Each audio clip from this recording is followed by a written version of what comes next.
नमस्कार, स्वागत है आप सभी का इंडिया न्यूज के डिजिटल प्लेटफॉर्म पे। झारखंड की बड़ी खबरों पर विस्तार से चर्चा करेंगे। मैं हूं प्रियांशी। 12 से बढ़कर 40% हो गए मुसलमान। झारखंड का भी न हो जाए असम जैसा हाल। शर्मा ने जताई चिंता। अपने बयानों को लेकर सुर्खियों में रहने वाले असम के मुख्यमंत्री हिमंत बिस्वा शर्मा ने बुधवार को रांची में कहा कि झारखंड को असम को एक चेतावनी के रूप में लेना चाहिए कि कैसे बांग्लादेश से घुसपैठी के कारण राज्य की जनसंख्या में परिवर्तन हो चुका है। राज्य की स्वदेशी आबादी के लिए जीवन और मृत्यु का मामला बन गया है। उन्होंने कहा कि असम में मुस्लिम आबादी 40% है। 1951 में यह सिर्फ 12% थी। झारखंड में भाजपा के चुनाव प्रभारी शर्मा ने पार्टी की चुनावी तैयारियों का जायजा लेने के लिए बैठक की। इसके बाद उन्होंने कहा, यह मेरे लिए कोई राजनीतिक मुद्दा नहीं है, मैं इसके लिए दिन रात लड़ता रहता हूं। शर्मा ने आरोप लगाया कि झारखंड में हेमंत सोरेन सरकार की तुष्टीकरण की राजनीति ने भूमि जिहाद को जन्म दिया है, जहां अवैध अप्रवासी आदिवासियों को नकली शादियों में फंसाकर उनकी जमीन हड़प रहे हैं। शर्मा ने कहा, हम नहीं चाहते कि झारखंड की भी हाल असम की तरह हो जाए। शर्मा ने कहा कि जेएमएम और कांग्रेस केंद्र पर दोष मढ़कर सभी को गुमराह कर रही है, लेकिन मैं आपको बता दूं कि केंद्रीय बल घुसपैठ को नहीं रोक सकते। अगर यह खूंटी जिले में हो रहा है तो केंद्र कुछ नहीं कर सकता है, यह राज्य सरकार का काम है। मैं असम में नियमित रूप से ऐसा करता हूं।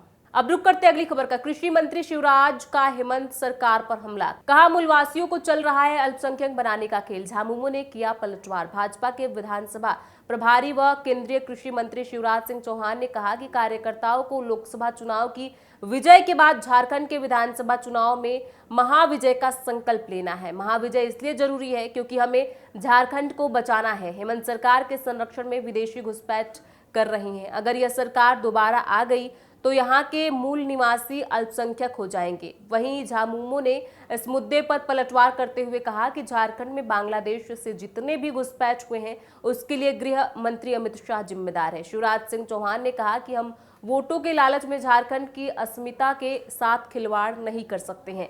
खतरा सामने खड़ा है, इसीलिए हमें भाजपा की सरकार बनाकर झारखंड की संस्कृति, परंपरा व जीवन मूल्यों को बचाना है।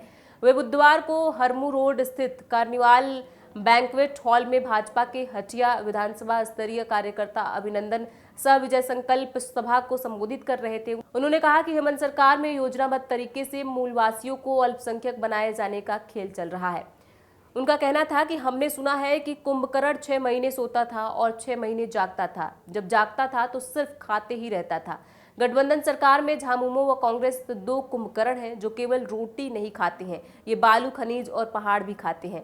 ये केंद्र का भेजा पैसा व गरीबों के मकान भी खाते हैं। इन्होंने झारखंड को तबाह और बर्बाद कर दिया है। अब रुक करते अगली खबर का। 15 अगस्त को करेंगे आत्मदाह। पीएम और सीएम को होटल कर्मचारियों ने भेजा ईमेल। झारखंड के होटल अशोक के कर्मचारियों ने बुधवार को सामूहिक आत्मदाह की धमकी दी है। इसे लेकर उन्होंने प्रधानमंत्री नरेंद्र मोदी, राष्ट्रपति व उपराष्ट्रपति, झारखंड के सीएम, बिहार के राज्यपाल, सांसद संजय सेठ सहित राज्य सरकार के कई अधिकारियों को भी ईमेल के जरिए संदेश भेजा है। उन्होंने कहा है कि 15 अगस्त को दोपहर 2 बजे होटल परिसर के समक्ष आत्मदाह करेंगे। होटल के कर्मचारी पंकज कुमार ने बताया कि समस्या पर ध्यान दिलाने के लिए 29 दिनों से लगातार राष्ट्रपति, उपराष्ट्रपति, मुख्यमंत्री सहित कई अधिकारियों को ईमेल भेजा जा रहा है, लेकिन उनकी समस्या पर किसी ने ध्यान नहीं दिया।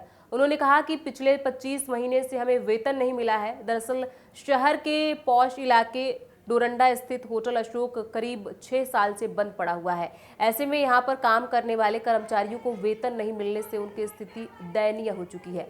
कर्मचारियों का कहना है कि 25 माह से वेतन नहीं मिलने से उनके समक्ष रोजी रोटी का संकट खड़ा हो गया है। 2 जून की रोटी को मोहताज है। आर्थिक तंगी के कारण परिवार के साथ समाज में भी उनका जीना मुश्किल हो गया है। बच्चों का भविष्य भी बर्बाद हो रहा है। उनकी शादी नहीं हो पा रही है। मोहल्ले वाले पैसे मांगने के डर से उनसे नजरें चुरा रहे हैं। अब रुक करते अगली खबर का। झारखंड में मानसून पकड़ेगा रफ्तार, होगी झमाझम बारिश। बंगाल की खाड़ी में होने वाले परिवर्तन के बाद झारखंड में 22 जुलाई से बारिश के आसार हैं।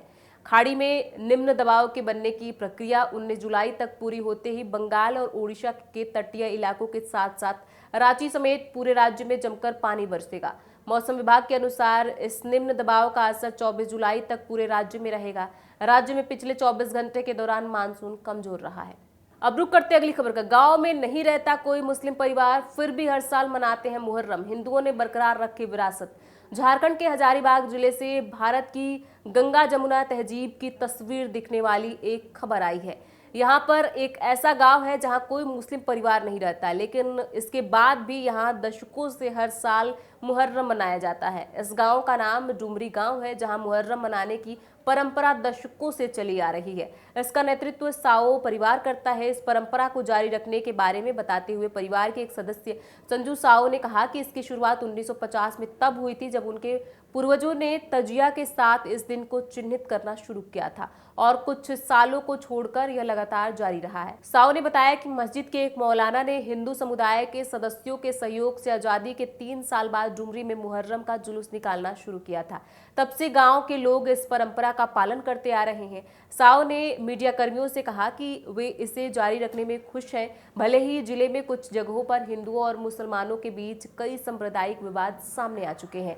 उन्होंने दावा किया कि डुमरी में अब तक ऐसी कोई समस्या नहीं आई है।